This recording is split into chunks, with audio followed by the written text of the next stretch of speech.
Yeah, so today, yeah, Riccardo will talk about the synchronization. Okay. Hi everyone.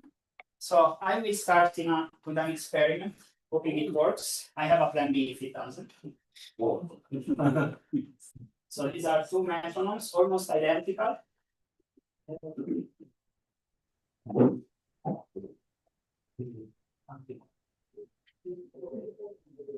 And if I did it right, at some point, you see that they are interacting via this beam, and they can allow to pass energy from one to the other.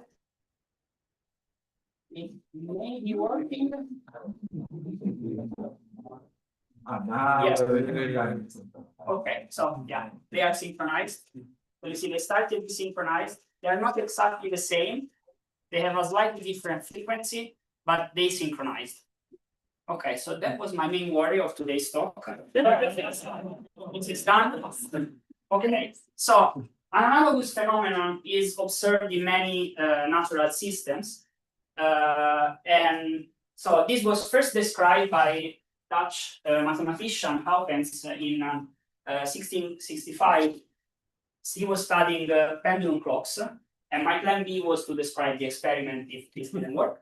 But then after this, it was observed in systems such as fireflies, where you can see in some rainforest where you have trees where you have unisonon flash. It's something that is observed with bullfrogs in mating season, that they croak in antiphase. The heart is another example. We have billions of cells that they fire at unison, allowing the heart to pump the blood in our body.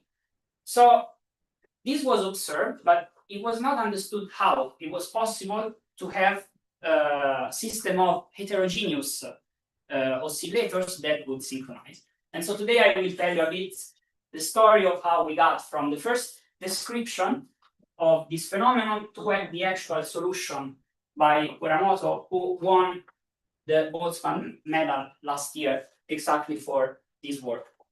Okay, so we are dealing with something that oscillates, and mathematically, this is represented by so-called limit cycle,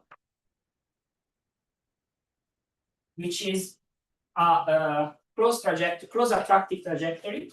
For example, if we have a system of chemical oscillators, so these oscillations, these chemical reactions that oscillate, we have, for example, two concentrations, and in the phase space we observe a cross trajectory. This is the attractor of the system. It's a dissipative system, so the energy is not conserved. And so if we start with a concentration slightly outside of the limit cycle, in the end, the system will relax into periodic oscillations. And if we look at one of the two variables, okay, we have a transient, and then the system starts behaving in a periodic way. So the description of a single oscillator, so we need a nonlinear system with a vector field such that there is such solution, was given by Malkin in the 50s. But then the problem is, okay, when we have so many, okay, now too, because I'm not a good experimentalist, but you can do this experiment with like also 50, you can look on YouTube.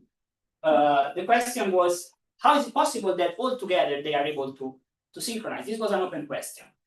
And the first one to give a real insight into this was Winfree, a biologist who wrote a pioneering paper before starting his PhD. Yeah.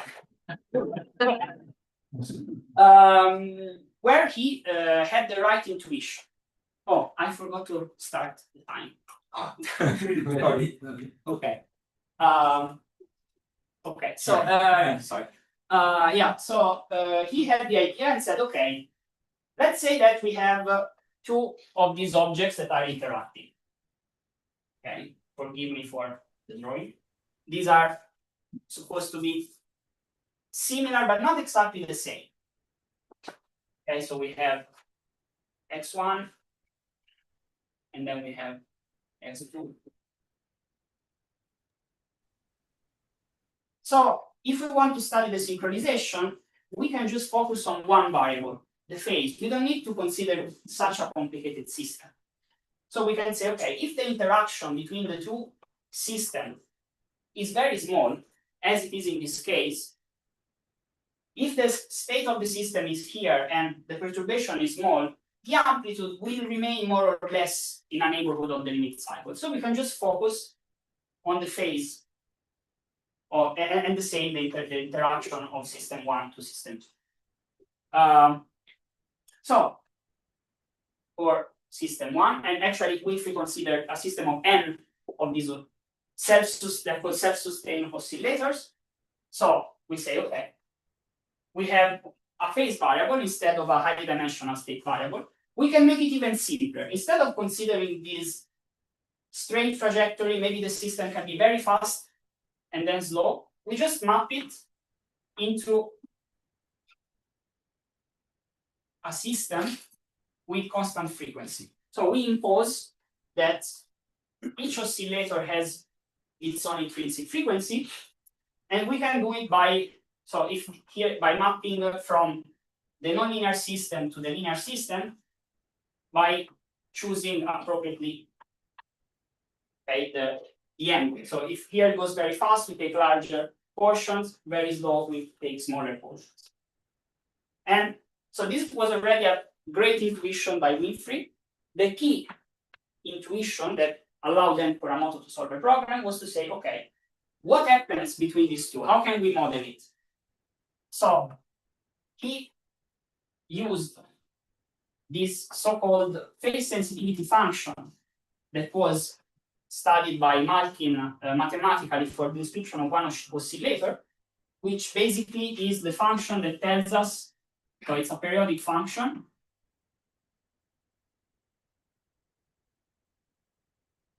Sorry.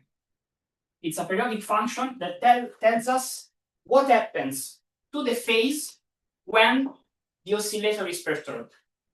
For example, if something, I don't know, maybe like this, as long as it's periodic, it means that in this part, when it's positive, a perturbation will accelerate the phase. When it's negative, a perturbation will decrease the phase.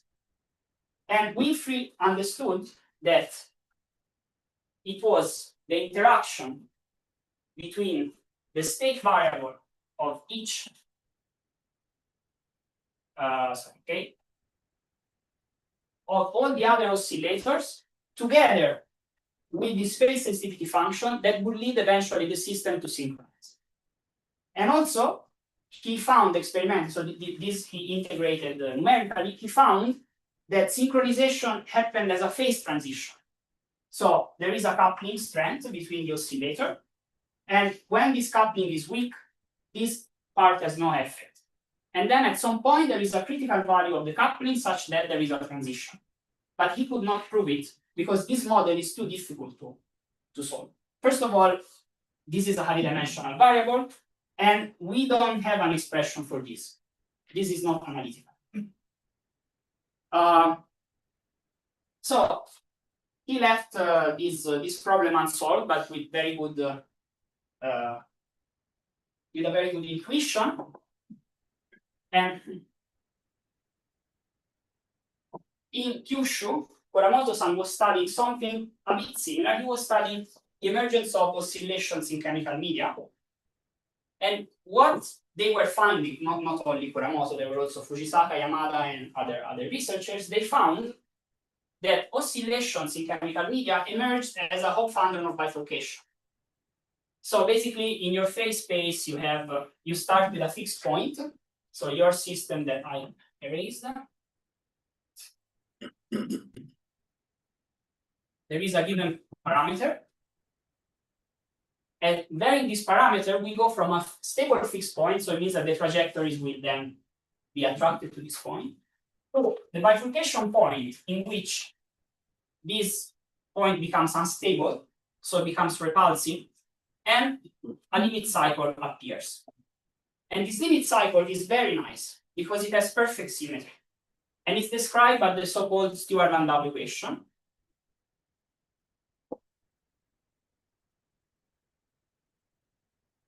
And it's basically described by a complex amplitude.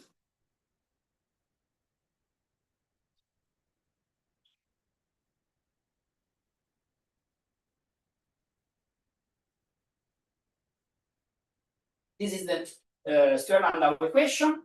The limit cycle has an amplitude that is proportional to the square root of A, and this is the frequency of the oscillation. What is nice about this model is that it has all the good symmetries.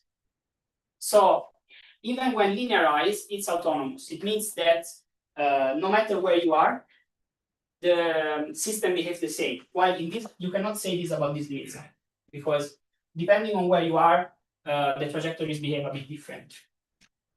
And so Kuramoto-san, actually he used the so-called adiabatic elimination, but not exactly the phase reduction, but then right after that he used the phase reduction. But what he did was to obtain an analytic expression of these in terms of trigonometric function that you can do because this is basically the unit circle. It's the simplest possible system that has periodic behavior. And so through this, he was able to obtain, I will leave the Winfree model here. So with some details that I will skip. He was able to obtain a tractable expression for this part. This interaction term that may have infinite Fourier modes, so we don't really know what to do with it except numerically. And what he obtained out here, there was a dot. He obtained this model, where now the term that was so difficult is just the difference of the phases between the oscillator that we are considering and all the others. So we have an ensemble of infinite oscillator where n, but this can go to infinity. He put the normalization that Winfree did not. And basically the effect, so let's say that oscillator k is faster than oscillator I, so the phase is greater. This function is even, so this gives a positive variation of the phase. So it means that, So yeah, sine or sine? yeah, sine, sorry. My writing is not, it's, yeah, the sign of the difference of the phase.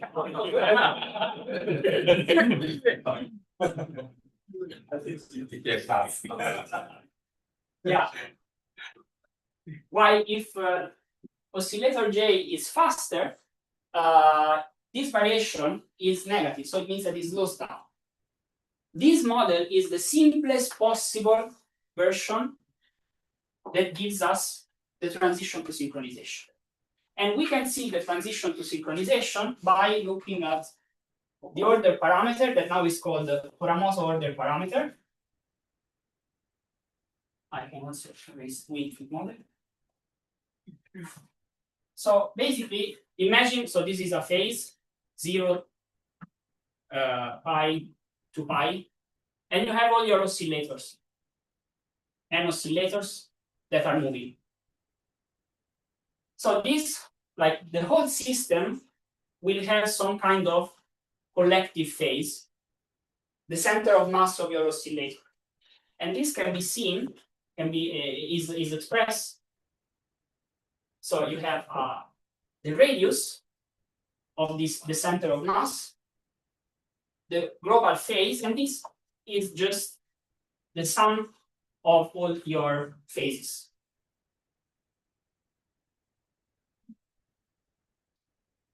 And this, so this is the complex order parameter, but R, the real order parameter called Kuramoto order parameter, basically tells us whether the system is synchronized or not. So when the oscillators are all spread in 0 to pi, this R will be close to 0. When the oscillators are all together, more or less, it will be close to 1.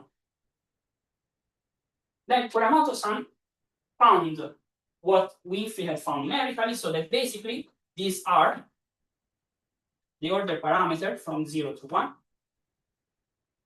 And this is the coupling strength.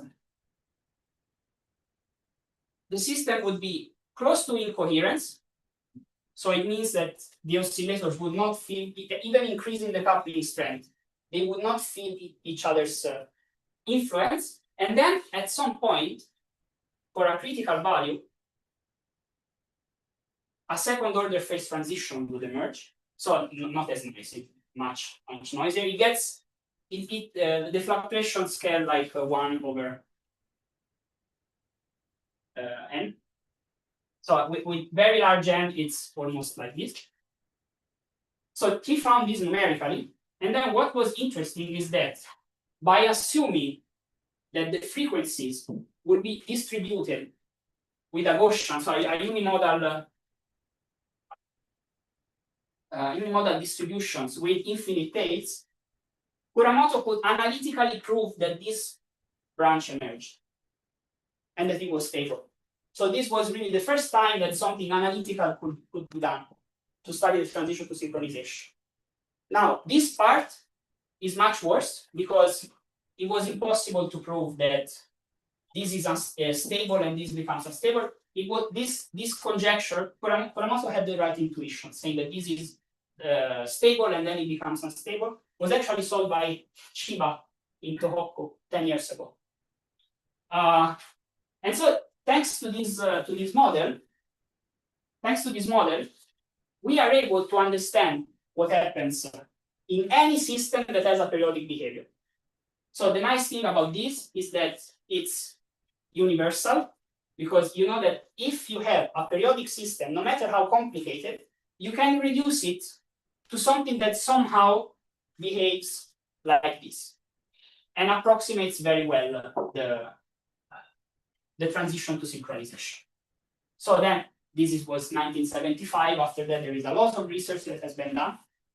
So I just wanted to give you a very soft and qualitative introduction to this model.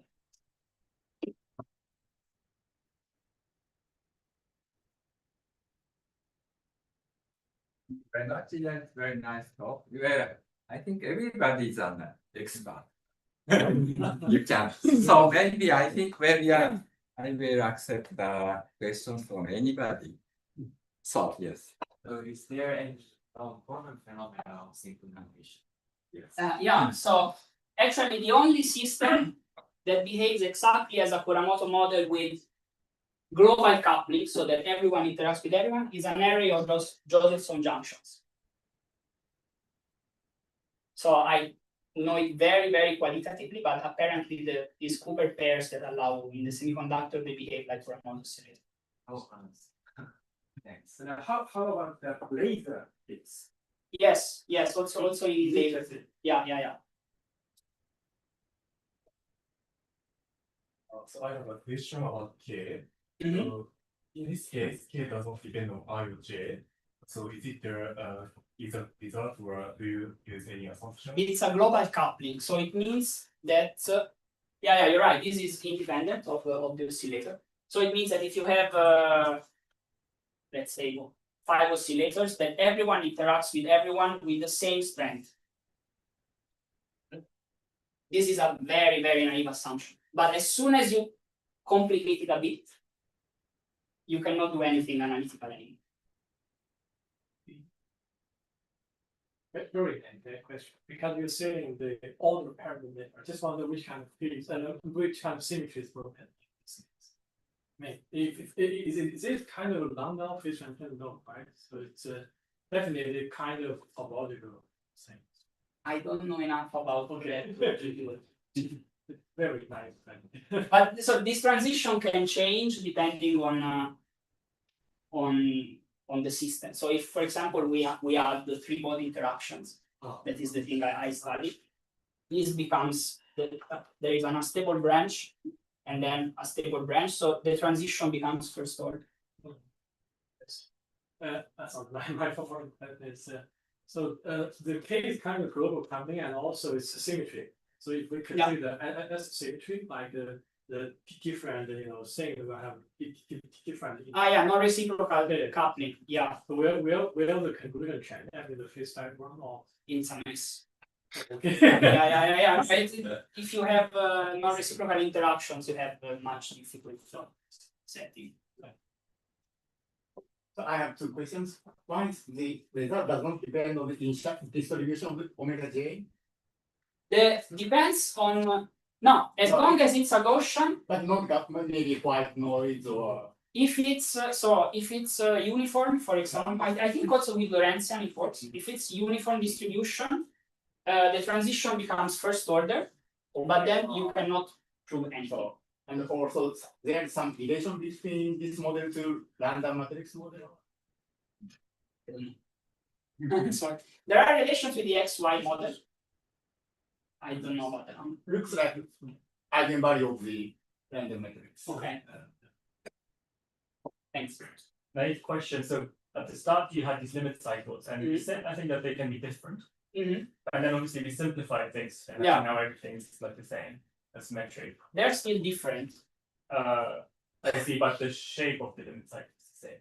Or The for every shape oscillator. is similar. They are so the assumption that we make about the frequencies and Oh, I then see. also is like that I for see. every K and J, the difference is of very small. So my question is basically, does all of this still hold if they're very different? No, but there are some results if there are resonances with omega. Okay. For example, is the one has doubled the period, then there are still some things that can be said.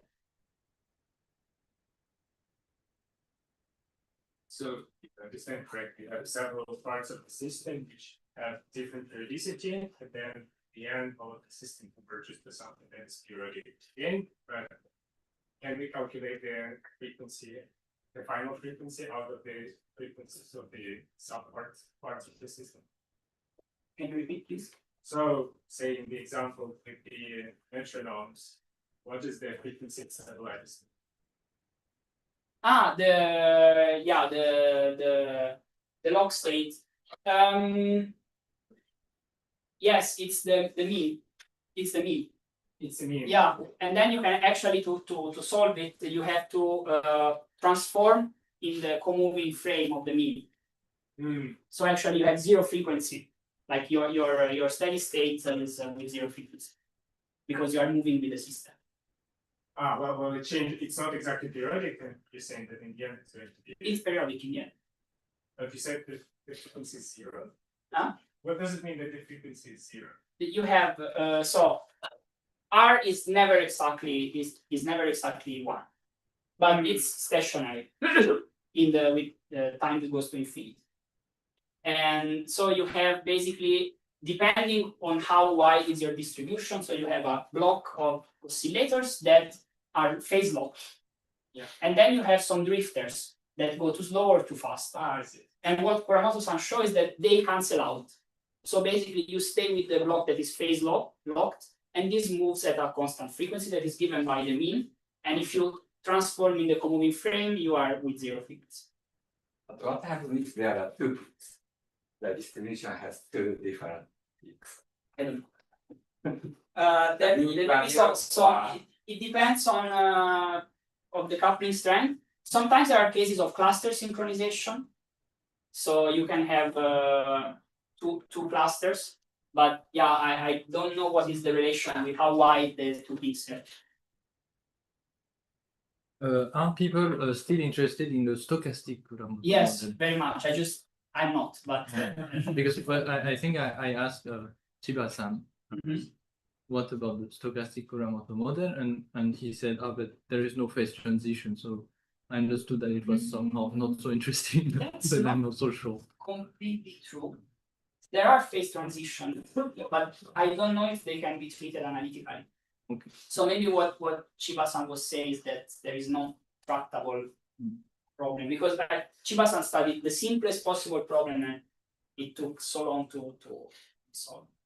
So stochastic means that the noise time present. Yeah, I there think is Brownian noise. yes, yeah. So the Kuramoto model was was proposed in 1975, and it's Yeah. been more than 50 years. And where's the field going now? Is it mostly understood, or is No, so many open questions. So there is the whole part of applications. So try to take system. They do especially in neuroscience, and they try to control desynchronization with these models of deep brain stimulation. So they take systems of neurons so that they are excitable, so they go very slow when they charge and then very fast. And they try to use phase description to know how to desynchronize it. Still, when here there is an adjacency matrix, so a network topology, there are many open problems. Also in combinatorics, like which is the minimal network that allows synchronization. What I do is to study this system on hypergraphs. And there are still many open questions. So, and this is just a part, yeah. So when you talk about Joseph Junction, you talk about theoretical work or just experimental real work? Experimental, yeah. So you can make how many Joseph Junction you can have? That I don't know. But what they found, I think it was the late 90s, is that an array of Josephson junction behaves as a Kuramoto model. And then Josephson, I think, showed that if theoretically you take infinite, it's exactly like the Kuramoto. So layer K is the same, all the same. Yeah. But yeah, I can give you the references. I don't know enough about semiconductors. I just know that this is a good example of a what Kuramoto model. Do you have any application to some consideration about the process making an entanglement in quantum system? Because synchronized system view as an entangled system. Okay, that's an interesting connection. No, I never thought about it. Okay, interesting. Thanks. Margins of entangle. Yeah. That's very interesting. Yeah, so I have an ID question. So, Kuramoto model can express various kinds of synchronization phenomena. And I'm wondering if there are synchronization phenomena that are outside of the Kuramoto. Is there any other choices? Yeah, thank you. So not only periodic systems synchronize, you can also synchronize chaos. So you can synchronize Lorentz oscillators, Russell oscillators. All the phase reduction doesn't work. So as long as the phenomena is like periodic, you have Kuramoto model or Winfree model, so something that you can solve numerically. Yeah, because the mapping between whatever trajectory, as long as it's periodic, and the phase, you can do it always. Any other questions?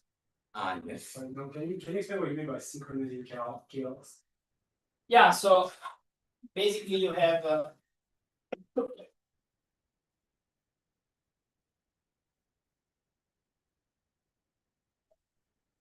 your Lorentz oscillator. I don't remember the equations, but like X J equal something, Yj and Tj.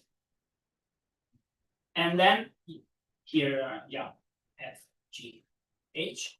And depending, so if you have a system of two of these Lorentz oscillators, so for each of these you have your I don't know if I can draw it, but let's say your whatever. And also here you have something that is slightly different, depending on how you couple them. So you have some function of your so this is x, y, and z is big X. So your xj and xk. In the end, you will have that your two system, if the conditions are matched, it's called master stability function. You have to study the conditions for synchronization. You find that your three variables in the end, for how random they behave at some point the same. So you start with the random initial condition. Sorry, not sorry, you don't start. You start close in the attractor with slightly different initial conditions. And if the the analysis gives you that the system, so the Lyapunov exponent of the coupled system is negative, you will see that they will synchronize and then they will behave the same. But you cannot use any tool of phase reduction. Other questions? Let me ask a few questions. Well, yes, you mentioned about the first order phase transition in the under the more complicated interaction. Well, so can you calculate the effective action for the order parameter you mentioned? Where so you define the order parameter, the phase for phase synchronization. So, well, in order to analyze the study such as the order of phase transition, but it's usually convenient to calculate the effective action for the order. So, is there any such an? Sorry, I don't know this. Maybe there is. Maybe there is. Okay, I see. And next question is usually where, to my understanding, where this phenomena occurs in presence of dissipation. Yes. But you didn't introduce static term in your equation. So is that essential or not essential? Well, that's a good question. Basically, the dissipation is that if you let the metronomes go for infinity, they will stop. We approximate that for the time frame that we are studying the system, it's not. But the dissipation, basically, as the system is reduced due to dissipation. So from a high-dimensional system is reduced to the Stewart-Landau, so it's attracted to just a low-dimensional manifold, and then it's further reduced to a phase variable. Oh, so within the reduced phase space, effectively, it's described by a dispersive system, even starting from the non. Yeah. Oh, I see. Well, because that must be related to the quantum generalization of this, because quantum system is originally unitary. Okay. So, well, I wonder whether a similar effect occurs in the quantum case or not. But if we look at some subspace of then it can be So that my question, but is there any such a? Okay. I don't know much about quantum mechanics. Okay. Thank you. So any other questions? If there are no, okay. So thank you very much.